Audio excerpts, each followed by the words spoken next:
Saudara-saudari terkasih, apakah saudara sudah memulai hari ini dengan penuh sukacita dan punya niat untuk berbuat baik meskipun kecil? Semoga Tuhan memberkati niat baik saudara. Saya sebagai imam bersyukur sekali diberi kesempatan untuk menjadi pengamat. Diberi waktu juga untuk mengamati. Terutama karena ada orang yang bercerita, ada yang konsultasi, tetapi juga pengalaman sehari-hari. Sehingga ketika saya mengamati, saya bisa merenungkan, saya bisa mendoakan. Tetapi terutama saya belajar banyak. Terutama belajar yang lucu-lucu. Bukan untuk mentertawakan, tetapi untuk mencari solusi yang lebih baik. Karena seringkali saya mendapatkan sesuatu yang lucu dari pengamatan itu. Yang lucu pertama adalah ketika suami istri berantem. Saya seringkali heran. Justru suami istri itu pada waktu janji dulu, itu janji untuk saling mencintai, titik, saling menghormati, full stop. Tapi yang terjadi malah berantem. Malah ada yang mengatakan, saya itu emosional kalau sama pasangan saya, Romo. Sama orang lain saya bisa sabar. Tapi sama pasangan saya malah saya gampang emosi. Lucu menurut saya. Lucu karena sebetulnya yang harus lebih dicintai, yang harus menjadi lebih sabar itu kepada pasangan. Orang yang sungguh dicintai dan dijanjikan untuk mendapatkan cinta seumur hidup tanpa syarat itu. Tapi malah kepadanya makin sering saling menyakiti dan emosi. Nah, itu kan lucu. Lucu yang lain adalah umat yang terus-menerus diajari oleh Tuhan untuk mengampuni 7 kali 7 kali 7 kali 7.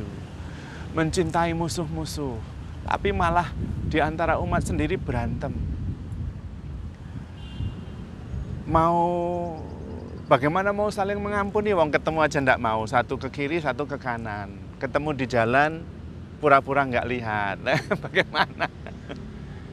Lalu mereka sama-sama murid Kristus, sama-sama rajin, sama-sama pendoa, sama-sama pelayanan. Lah gimana itu? Apa nggak lucu sekali? Lucu, banyak yang lucu. Lalu ada yang memelihara sakit hati. Itu dipelihara, lama dipelihara. Peristiwanya kapan, sakit hatinya masih sampai sekarang.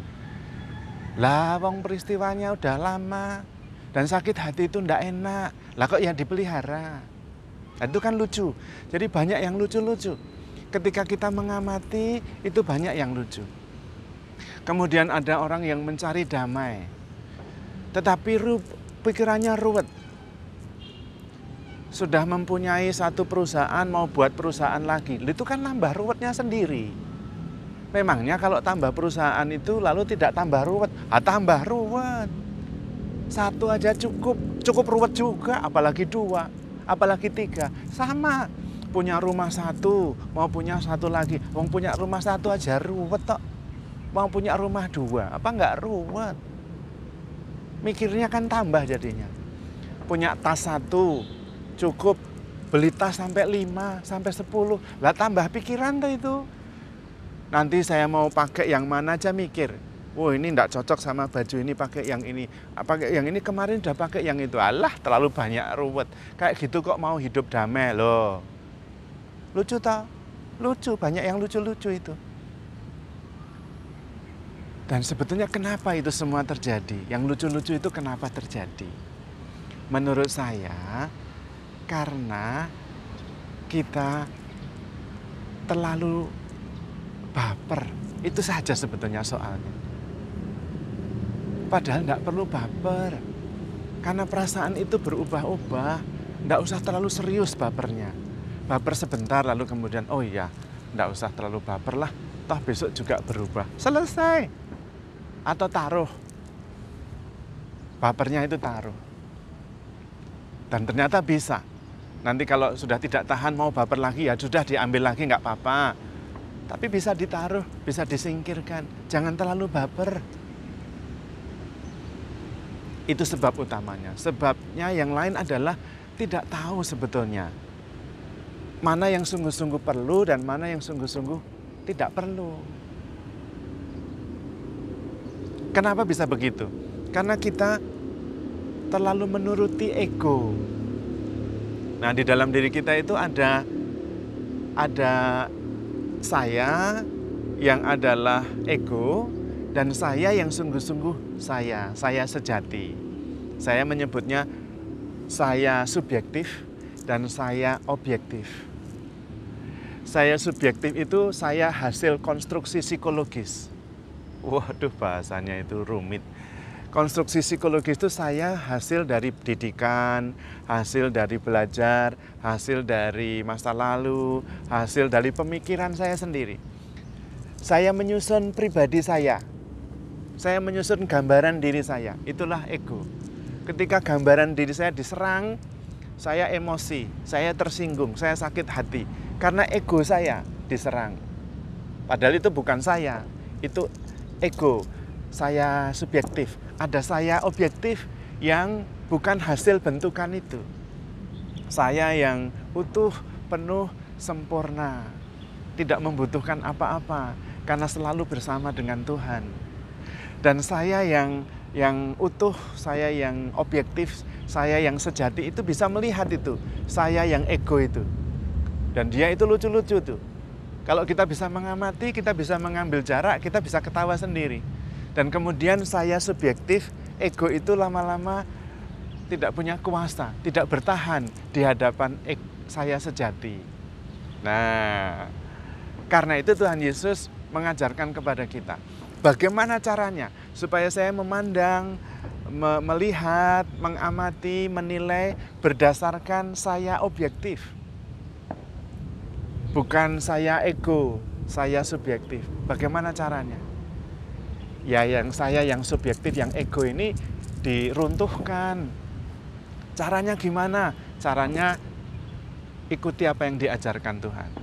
Barang siapa mau mengikuti aku, dia harus menyangkal dirinya, memikul salibnya setiap hari dan mengikuti aku. Nah, menyangkal diri itu, menyangkal ego ini. Saya bukan ego saya. Saya bukan diri subjektif, hasil bentukan, hasil warisan, hasil kata orang, hasil susunan pikiran saya. Saya adalah diri sejati, objektif, yang lengkap, utuh, sempurna, tidak membutuhkan apa-apa, bisa menampung segalanya, bisa menerima siapa saja, dan hanya kasih saja, damai sejahtera. Ego atau diri subjektif itu seperti hutan pikiran yang ruwet sekali. Nah, untuk bisa melihat dengan jelas, pohon-pohon pikiran yang ruwet itu harus ditebang semua. Menyangkal diri itu menurut kata-kata Tuhan Yesus. Sehingga saya ego ini, saya subjektif itu nggak ada lagi. Lalu ya nggak tersinggung lah, saya egonya nggak ada, sayanya nggak ada. Tidak marah-marah lagi, wong sayanya nggak ada.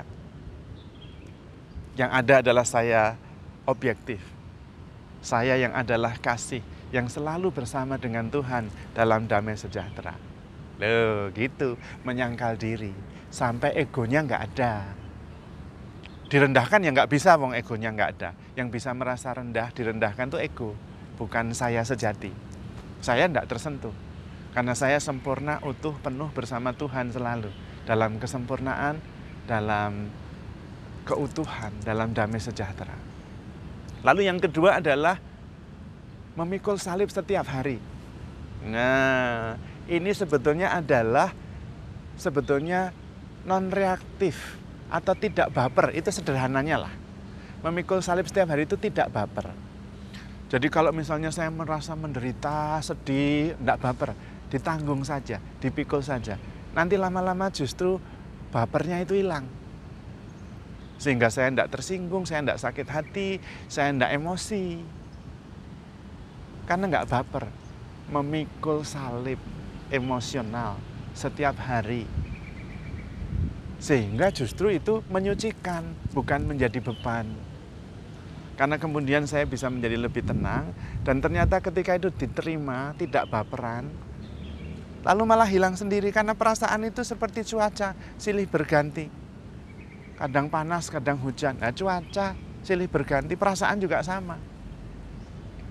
Maka jangan mengikuti perasaan, jangan baperan. Juga kalau ada orang yang mengatakan I love you, oh, jangan bahagia dulu.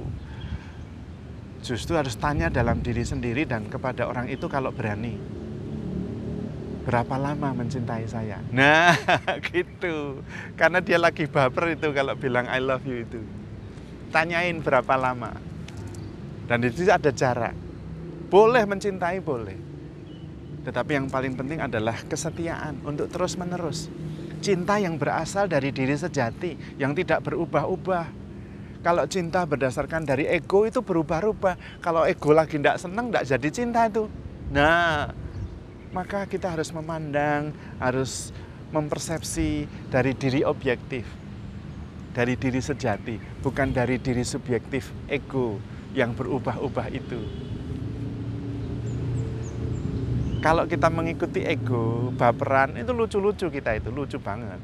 Tapi kalau kita mengikuti diri sejati, mengikuti diri objektif yang selalu adalah kasih, apapun yang terjadi, I love you, karena dia sudah penuh utuh bersama Tuhan. Wah, enggak lucu-lucu dia itu. Damai, tenang, penuh sukacita, damai sejahtera. Lah itu kerajaan Allah itu. Karena kerajaan Allah itu bukan masalah makanan, minuman, melainkan masalah damai sejahtera, sukacita, dan kasih. Nah, jalannya yaitu menyangkal diri, memikul salib, dan mengikuti Yesus.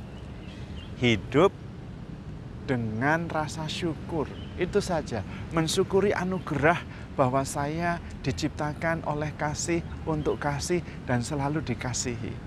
Dan saya ambil bagian dalam kasih ilahi yang selalu dan akan terus-menerus kasih sekarang dan selama-lamanya kasih. Maka handle yourself with care. Jangan lucu-lucu. Because you are loved. Tuhan memberkati.